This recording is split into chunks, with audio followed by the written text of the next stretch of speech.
Buenas tardes, jóvenes del grupo de séptimo cuatrimestre de la licenciatura en Derecho de 7AE, Sistema Escolarizado. La clase de hoy, miércoles 14 de octubre del año 2020, la materia fase preliminar del proceso penal acusatorio adversarial. Ese es el nombre completo, si lo vemos de este nuevo procedimiento. Vamos a dar inicio entonces al tema. Como ustedes sabrán, había anteriormente un sistema penal que era inquisitorio, muy distinto al actual, que es acusatorio. En el inquisitorio, pues un juez era el que te dictaba, o sea, recibía la consignación del expediente, dictaba la orden de aprehensión, si se consignaba con detenido, él se encargaba de resolver la situación del detenido, dictaba la formal prisión, el mismo juez recibía las pruebas, ante el mismo juez se tenían que desahogar, el mismo juez las valoraba y el mismo juez dictaba la sentencia. Todo un solo juez, el juez penal. Quien hacía el trabajo de juzgado era el secretario de acuerdos. Ustedes si se habrán dado cuenta, si vieron la película Presunto Culpable, es una película que ya tiene como 14, 15 años aproximadamente, basada en un hecho real, como una persona con un expediente que estaba viciado. El vicio, podríamos decir, inicial era que lo defendió una persona que dijo ser abogado, pero no lo era. Cuando entra el abogado que sí ya lo iba a defender, pues se tuvo que reponer todo el procedimiento por medio de, no me acuerdo si fue la apelación o fue un amparo directo, porque una de las garantías que tiene el imputado, el acusado, como ahora vamos a verlo, es que tiene derecho a una defensa adecuada. ¿De qué estoy hablando la defensa adecuada? Pues tiene que ser una persona con título y cédula de abogado o licenciado en Derecho. Anteriormente, la misma Constitución te permitía que podías estar asistido por una persona de tu confianza, pero no te pedía que esa persona de tu confianza fuera abogado o licenciado en Derecho, simplemente para que no comparecieras o declararas solo. Pero eso no era garantía para el imputado, para el acusado, para el presunto culpable, para el presunto, como le quieran ustedes poner. ¿Por qué? Pues porque si el acusado no tiene conocimientos jurídicos y mucho menos la persona de su confianza que lo acompañaba, ¿cómo iba a tener una defensa adecuada si estamos dentro de un ambiente jurídico? ¿Qué era lo que pasó? Hubo una reforma constitucional que se publicó el 18 de junio del año 2008, en donde se cambió este sistema de justicia penal, antes inquisitorio, ahora acusatorio, con la novedad de que es oral.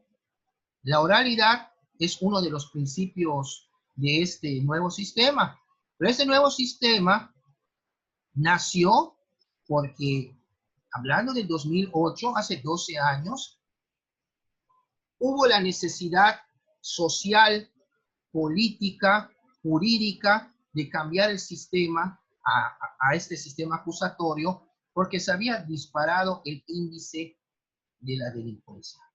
¿Qué pasaba también los vicios de que, por ejemplo, en el 80% de las audiencias, el juez no estaba presente? Había también un alto porcentaje de personas que todavía estaban en la cárcel esperando sentencia, y la sentencia venía muy atrasada. Y ahí había otra violación a las garantías del acusado, pues de que se le debe de juzgar y dictar sentencia de los términos que marca la ley penal o la ley adjetiva penal correspondiente. No pasaba. Entonces, vean ustedes, las reformas se originaron a raíz de una crisis judicial. Hasta en el año 2011 se arrojaron los siguientes datos. Solamente el 15% de los delitos eran denunciados. 15%. Estamos hablando que si se cometían al día en un promedio de 100 delitos, solo 15 eran denunciados. El juez no estaba presente en las audiencias de desahogo de pruebas en un 80%. Por otra parte, el 95% de las sentencias que se dictaban eran condenatorias, y estaban únicamente basadas en la confesión del acusado. En su momento, jóvenes, la prueba, la confesional, era la madre de todas las pruebas. Pero ¿qué pasó? Pues agarraban a una persona, lo torturaban, lo golpeaban, lo presionaban para que firmara una declaración donde se autoincriminaba. ¿Qué fue lo que pasó? Pues hubo en aquel entonces, antes de llegar a esta reforma constitucional de 2008, se cambió a que pues la confesión ya dejó de ser la madre de todas las pruebas porque le ponían un requisito, que la confesión tenía que estar apoyada con otros medios de prueba que la hicieran verosímil, que se pudiera probar. No bastaba con que una persona dijera, sí, yo lo maté. Bueno, ¿dónde está el arma o la manera? Tenías que acreditar que efectivamente lo que declaró se ajustaba con otras pruebas que se concatenaban para decir adelante. Pero no, o sea, ¿qué pasa después? En el 97 se cambió el concepto de cuerpo del delito por el de elementos del tipo penal. Modificaron el artículo 16 de la Constitución, quitaron la palabra cuerpo del delito, que porque había mucha impunidad. Era la época donde absolvían a los banqueros que estaban involucrados en algún tipo de delito patrimonial, pero cuando cambia el artículo 16 de la palabra cuerpo del delito a elementos del tipo penal, pues se hizo un poco más difícil porque ya le cargaron la mano al Ministerio Público y ya en el expediente, en su investigación que hacía el Ministerio Público, era un mini juicio. Ya cuando llegaba el expediente ante un juez, pues ya le tenías que probar muchas cosas al acusado y eso originó pues que no estaban muy bien preparados los ministerios públicos y siguió originando la salida de las personas acusadas y mucha impunidad, por supuesto. ¿Qué pasa? Tuvieron que regresar al cuerpo del delito, porque el cuerpo del delito, para dictar una orden de aprehensión o un auto de formal prisión, no te pedían muchos requisitos. Por eso lo dejaron como cuerpo del delito. Acuérdense que el artículo 16 constitucional te pedía 2 requisitos en materia penal. Era acreditar el cuerpo del delito, según el delito que se trate, y además la probable responsabilidad del acusado. Si no hay delito, bueno, ¿cómo va a haber responsabilidad si no hay delito? Y si hay delito, había que demostrar además que fulanito cometió tal delito. El delito no se pudo haber cometido solo. Bueno, eso cambia, todo eso venía arrastrando consecuencias jurídicas y, bueno, que impactaban en la sociedad, lógicamente, pues muchas personas que podían ser culpables salían libres por la impunidad. Si nos metemos también al aspecto de la corrupción, digo, también aquí se cuela este concepto, pero originaba mucha impunidad. Vean ustedes, si sueltan a una persona que es un asesino, y no se le pudo probar, esta persona existe la posibilidad que pueda seguir cometiendo su delito una vez libre. Pero bueno, llega esta reforma, la que motiva nuestra materia, la que se publicó en el Diario Oficial de la Federación el 18 de junio de 2008. ¿Qué es lo que pasó? Se modifica el proceso penal. Se modificaron varios artículos de la Constitución que están relacionados con la cuestión penal. Les voy a mencionar algunos que se reformaron. Está el artículo 16, el 17 de la justicia pronta y expedita, el 18, 19, el 20, que tiene, antes solo eran los derechos del sistema anterior. Inicialmente fueron los derechos del acusado, después se hizo un apartado para los derechos de la víctima, y ahora con la nueva reforma de la del 2008, bueno, digo nueva de hace 12 años, ya se prevé 3 apartados. El primero, que habla de los principios que rigen este nuevo sistema de justicia penal denominada acusatorio adversarial. ¿Por qué adversarial? Porque va a haber un adversario. Ministerio Público contra el imputado y su defensa. Y por parte de la defensa, pues tiene que debatir y desacreditar lo que está diciendo el Ministerio Público, o sea, la acusación.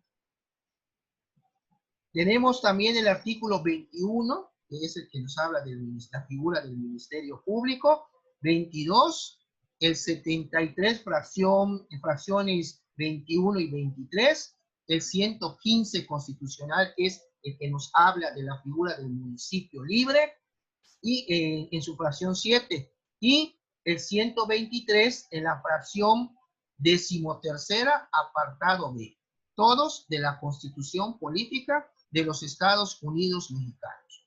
Todos estos artículos se reformaron. Les invito a que lo puedan ustedes checar. En plataforma hay un documento en PDF, independientemente de todo el material que subí en esta primera semana, creo que ya lo habrán checado. Hay un documento en PDF que es una síntesis de esta clase y de los temas que estamos tratando. Ahí pueden ustedes volver a leer, porque es un ABC que les hago de todos los temas, subtemas de este nuevo sistema, para hacer más comprensiva la clase. Lógicamente que ajustándonos a lo que dice el temario.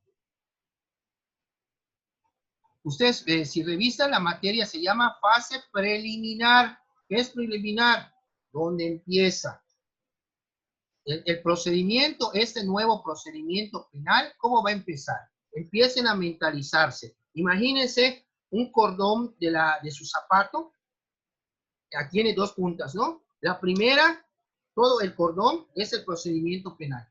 La primera parte, la de acá, inicia con la denuncia o la querella que se presenta ante la agente del Ministerio Público. Con eso echas a andar la maquinaria ministerial para que empiece a investigar. Y la otra punta del cordón del zapato sería la sentencia. Pero en todo el trayecto del cordón de sus zapatos es el procedimiento, que lo vamos a dividir en 3 partes, que son las que conforman este nuevo sistema de justicia penal. Pero eso vamos en su momento a llegar. La idea es que se empiecen a mentalizar. Este nuevo sistema, ¿cómo se llama? Es acusatorio adversarial. Es los juicios orales penales, como los conocen comúnmente. Bueno, ¿dónde esa reforma constitucional, de qué fecha data? Bueno, se publicó en el Diario Oficial de la Federación el 18 de junio del año 2008. Hace 12 años. ¿Qué fue lo que pasó aquí? Bueno, les dieron a toda la República, a todos los estados de la República, 8 años para que modifiquen sus leyes y se ajusten a este nuevo sistema. Acuérdense cuando vieron ustedes introducción al estudio del derecho. ¿Se acuerdan lo que era la palabra vacatio legis? ¿Alguien me puede decir qué era la vacatio legis? Cuando veíamos el proceso para crear una ley, ¿alguien me puede decir qué es la vacatio legis? Sí, si no me equivoco, es el tiempo que tiene para ponerse en vigencia desde la publicación. Perfecto. Desde que se publica y el tiempo para que inicie su vigencia, hay un espacio. Eso es la vacatio legis. O sea, vacatio legis que no se puede aplicar como que vacatio que está libre, legis, ley. No hay, hasta cuando empieza la iniciación de la vigencia, bueno, adelante. Entonces, nuestra república tuvo una vacatio legis de 8 años, perdón, sí, de 8 años, porque tenían hasta el 2016 para que ya todos los estados hayan adoptado este nuevo sistema de justicia penal. Quintana Roo fue uno de los últimos en el 2016. No sé si lo vemos así, que bueno, lo adoptamos. Pero ¿qué pasó? Los primeros estados que adoptaron el sistema fueron los del norte. Está Chihuahua, está Durango. Después fueron pasando al centro y hasta que en el 2013, fíjense, ya habían pasado 2008, 2013, son 5 años. Algunos estados modificaron sus leyes como sus códigos de procedimientos penales para que se puedan ajustar, pero a los 5 años nace el Código Nacional de Procedimientos Penales, que es el que regula este procedimiento, el Código Nacional de Procedimientos Penales. Los estados se siguen respetando que cada uno tenga su código penal respecto a los delitos que ahí estén tipificados, o sea, las conductas que estén tipificadas como delitos. Pero hay un código de procedimientos único a nivel nacional, que es el Código Nacional de Procedimientos Penales. Han querido, porque todavía se sigue el juego, de querer hacer un código penal nacional, pero esto no se ha concretado. Si tú vas en un futuros licenciados que van a ser, quieren ir a atender a un cliente a otra parte de la República y no ha desaparecido el Código Nacional para entonces, pues tienen que ir con su Código Nacional porque todos los estados en cuanto a procedimiento se tienen que ajustar a lo que es el Código Nacional. Y dependiendo del estado en que vayan, el delito que van ustedes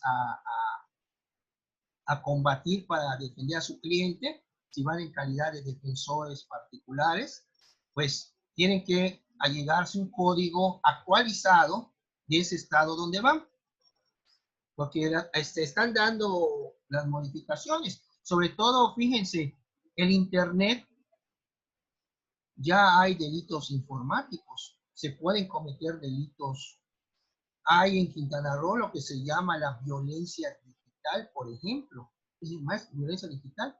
En los casos que cuando se han dado de parejas que se pelean, que rompen y empiezan a subir fotos comprometedoras de su intimidad de uno y de otro, con afán de vengarse o porque los cortaron o los engañaron, pero ¿qué es lo que estás persiguiendo? De poner o exponer al desprecio público, a la vergüenza a la que fue tu pareja.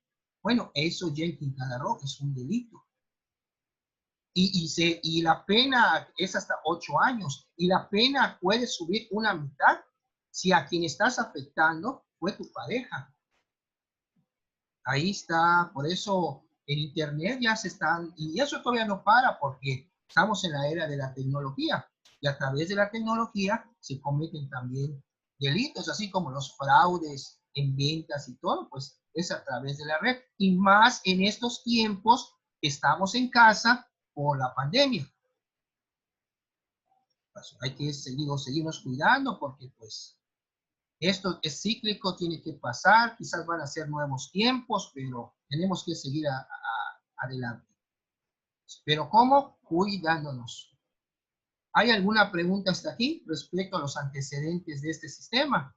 Olan, Ricardo, Pamela, Natalia, Alejandro, Luis Alpuche, Cristina, ¿tienen alguna duda? No, licenciado, todo muy claro. Todo bien, Todo profe. claro. Bueno, entonces, Natalia, ¿estás ahí? No, todo muy claro, gracias. No, Pamela, Natalia, nada más quiero preguntarle, ¿de qué año fue la publicación de esta reforma constitucional en el Diario Oficial de la Federación? Natalia. Bueno, está Natalia. Santiago Velázquez.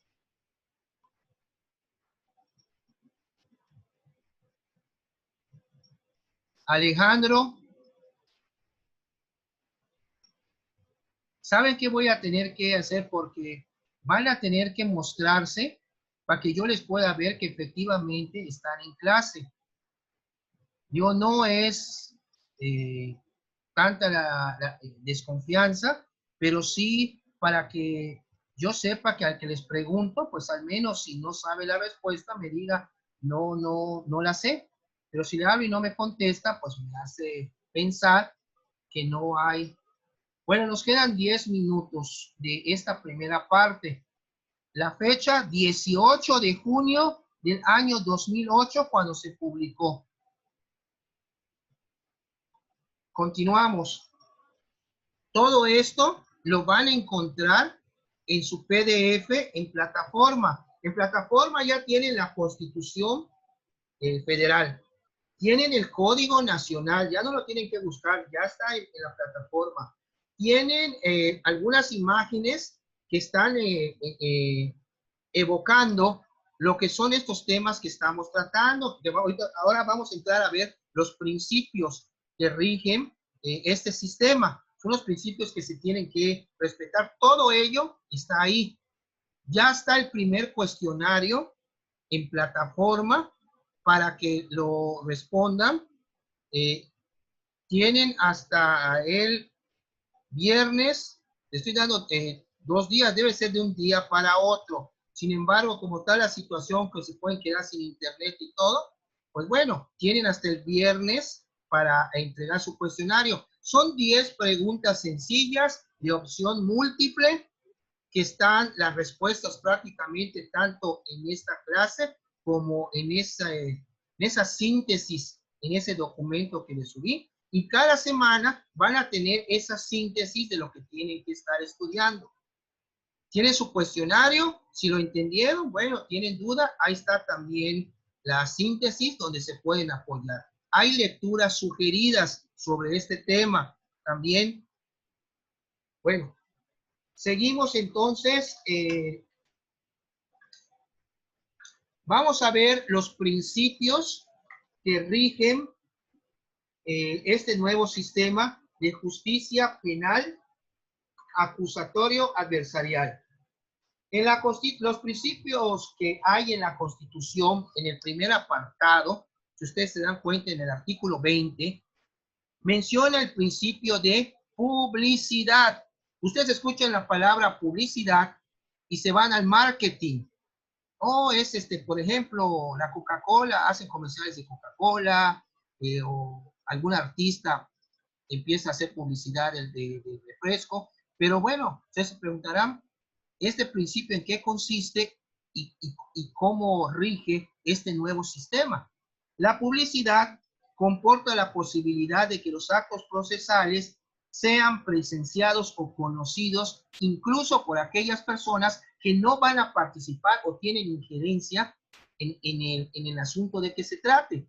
Ustedes han visto películas donde está la sala de donde están juzgando a alguien, está el juez a espaldas de ellos, a mano izquierda o del lado izquierdo, está el acusado con su defensor particular o su defensor de oficio, del lado derecho está el fiscal de estado, en este caso el fiscal de distrito o el ministerio público, y más hacia la derecha está el jurado. Bueno, pero ustedes ven que hay un barandal, una barandilla que separa a ellos con gente que está sentado presenciando el juicio. Eso es el principio de publicidad, que no pueden hacerlo a puerta cerrada. Sí hay cuando en los casos muy excepcionales el Código Nacional así lo pida. Pero normalmente tú puedes ir a una audiencia, puedes presenciarla, pero no puedes intervenir y debes siempre de estar respetando las normas que se establecen en la sala, como por tener apagado el celular, no estar conversando, no estar haciendo ruido. Eso es el primer principio que nos marca la Constitución. Después tenemos el principio de contradicción. Entonces, cuando escuchan la palabra contradicción, piensan cuando es algo que no dices una cosa, pero haces otra, hay un factor contradictorio, porque dos situaciones como que no encajan. Eso es lo que podemos entender por una contradicción.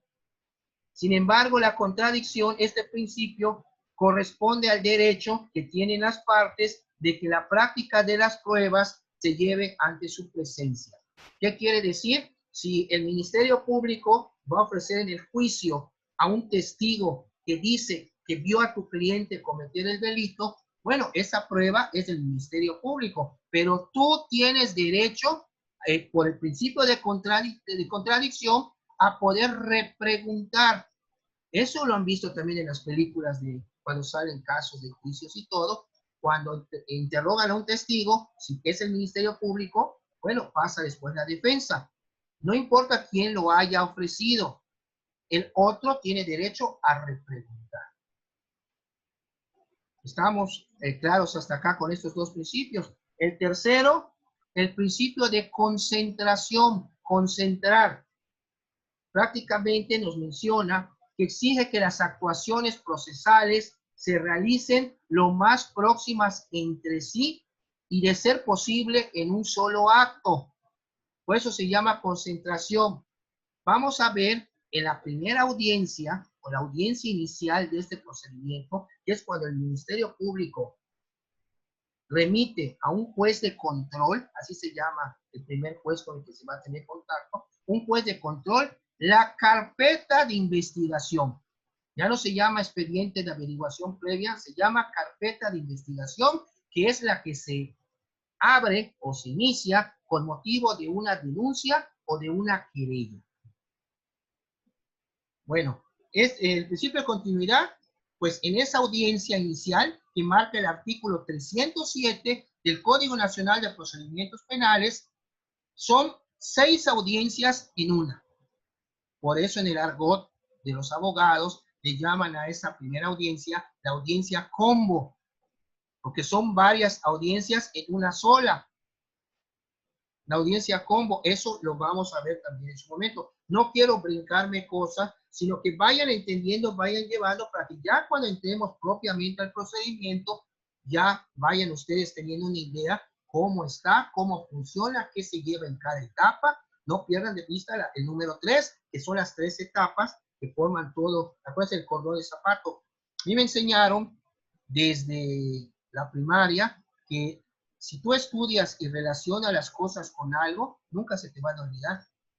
Y como decía mi difunta abuela, lo que bien se aprende, nunca se olvida. Y la idea es que ustedes aprendan muy bien, al menos en clase, lo que es este nuevo sistema, porque es práctico, es lo que se está practicando allá afuera.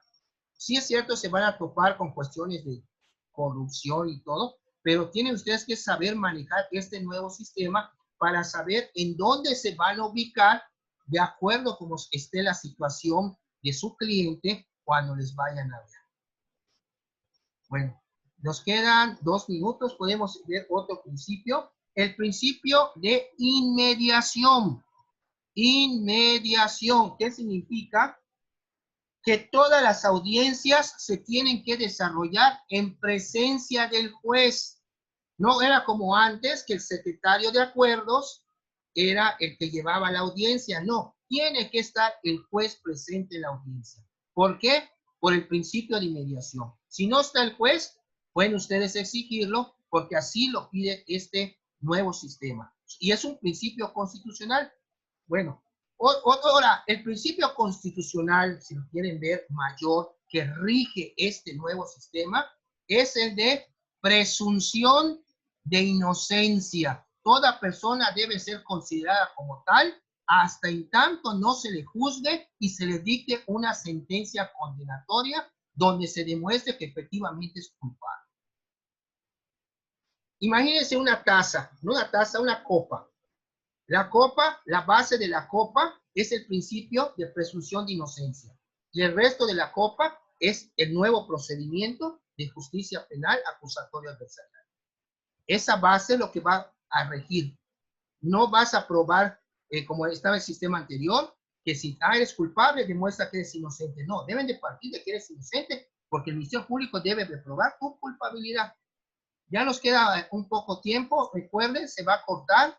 Esperan 10 minutitos, 12 minutitos, nada más que convierta video, y se vuelven a conectar. Los vuelvo a admitir y continuamos con el segundo video de la clase. Este video va a estar también en plataforma para ustedes, para mayor abundamiento del tema.